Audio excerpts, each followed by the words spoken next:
ายดีทานผู้ปกครองและน้องนักเรียนชั้นหกป .4 หมดทุกคนเนาะ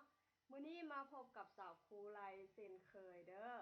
มื้อนี้สาวครูจะนำพาพวกหลานมาเรียนวิชาภาษาลาวพวกหลานจือบ่ว่าในชั่วโมงแล้วนี้เฮาเรียนฮอดบทที่เฮาได้แล้ว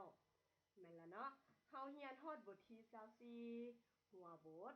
ยามหนาวอยู่เขตภูดอยมาในชั่วโมงนี้สาวครูจะนำพาพวกหลานมาเรียนในบทที่25หัวบทคำเตือนของพ่อ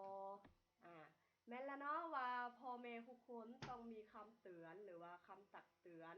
คำสั่งสอนของพ่อของแม่แต่ละคนแม่นบ่เฮาเป็นลูกเฮาต้องฟังคำตักเตือนหรือว่าคำสั่งสอนของพ่อของแม่เฮาจึงจะเป็นลูกที่ดีของพ่อและก็เป็นคนที่ดีของสังคมเนาะพวกหลานเนาะบัดนี้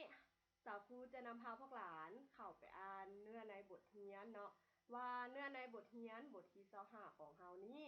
จะเว้าเกี่ยวกับหยังแม่นให้พวกหลานติดตามและตั้งใจฟังพร้อมกับสาวครูเลยเด้อ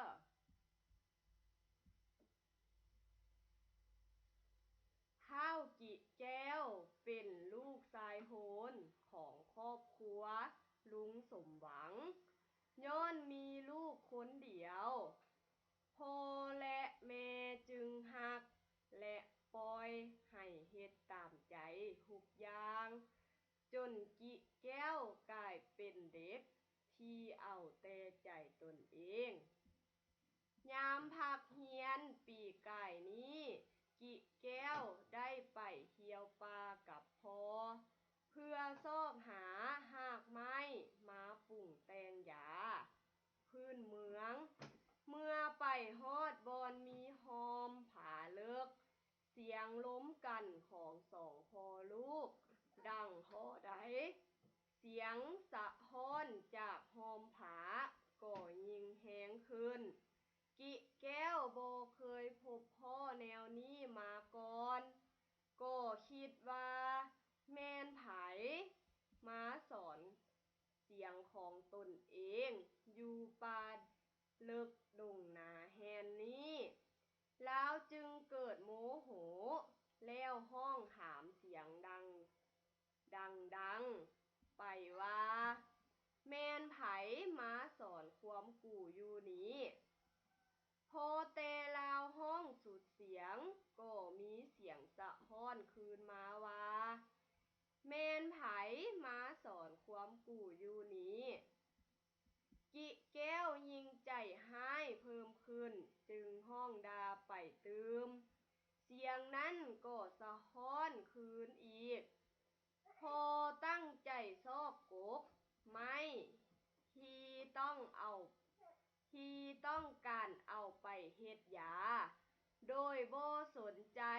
นำคำเว้าของกิแก้ว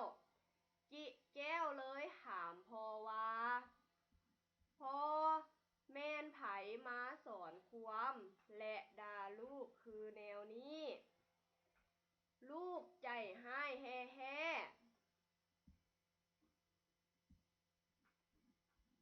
พ่อบอกว่าบ่มีไผมาด่ากิแก้วอยู่นี่ดอก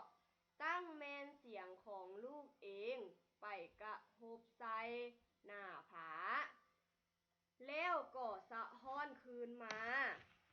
ลุงสมหวังก็เลยสั่งสอนลูกของเพิ่นว่ากิเอ้ยลูกทดลองเว้าเสียงอ่อนหวานว่าอ้ายหอมผาเอ้ยมื้อนี้ข้อยมาลิ้นนำเจ้าสบายดีบ่แล้วลูกจงฟังเบิ่งว่ามีเสียงตอบแนวใดกิแก้วลองปฏิบัติตามพ่อบอกก็ได้ยินเสียงนั้นสะท้อนคืนมาลุงสมหวังจึงเว้ากับกิแก้วว่านี่แหละลูกเอ๋ยให้ลูกจื้อไว้ว่าถ้า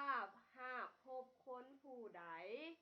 ลูกต้องถามเพิ่นด้วยความอ่อนหวานเพิ่นก็จะเว้าความอ่อน อนหวานกับลูกกับเจ้าเนาะถ้าลูกหากเว้าความหยาบซ่านำเพิ่นก็จะเว้าความหยาบซ่านำลูกคือกัน เมื่อได้ยินคำตักเตือนอันมีเหตุผลของพ่อจิแก้วก็งึกหัวและเว้าว่าแต่นี้ต่อไปลูกจะพยายามเว้าแต่ความอ่อนหวานนำพ่อแม่และผู้อื่นๆสำหรับเนื้อในบทเรียนแม่นสาวครูได้นำพาพวกหลานอ่านไปแล้วเนาะแม่นให้พวกหลานอ่านคือเนาะ2-3 ครั้งเด้อวันนี้เฮามาต่ออธิบายศัพท์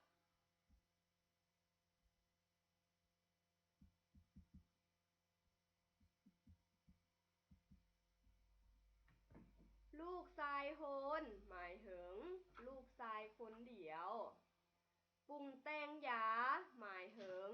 เอาหากไม้หลายชนิดมาผสมเข้ากันให้เป็นยาโมโหหมายถึงใจร้ายหยาบซ่าหมายถึงบ่สุภาพอันนี้แม่นอธิบายศัพท์เนาะพวกหลานเนาะต่อไปเรามาเบิ่งคำถามท้ายบทกันเลยคำถามท้ายบทจะมีอยู่3ข้อเนาะคือข้อ1ข้อ2และข้อ3เรามาเบิ่งข้อที่1ย้อนหยังฮาวกิแก้วจึงเป็นเด็กขี้เอาใจตนเองข้อที่2เป็นหยังกิแก้วจึงใจร้ายข้อที่3พอได้สอนลูกเวลานั่นว่าแนวใดสำหรับ3ข้อนี้แม่นให้พวกหลานตอบเนาะตอบเสร็จปุ้มเขียนวิชาภาษาลาวพวกหลานเนาะถ้าพวกหลานเขียนแล้วหรือว่าตอบแล้วแม่นให้พวกหลานถ่ายรูปและส่งมาให้สาวครูเด้อสำหรับคลิปนี้ก็เบิดเพียงเท่านี้เนาะขอจบขอขอบใจ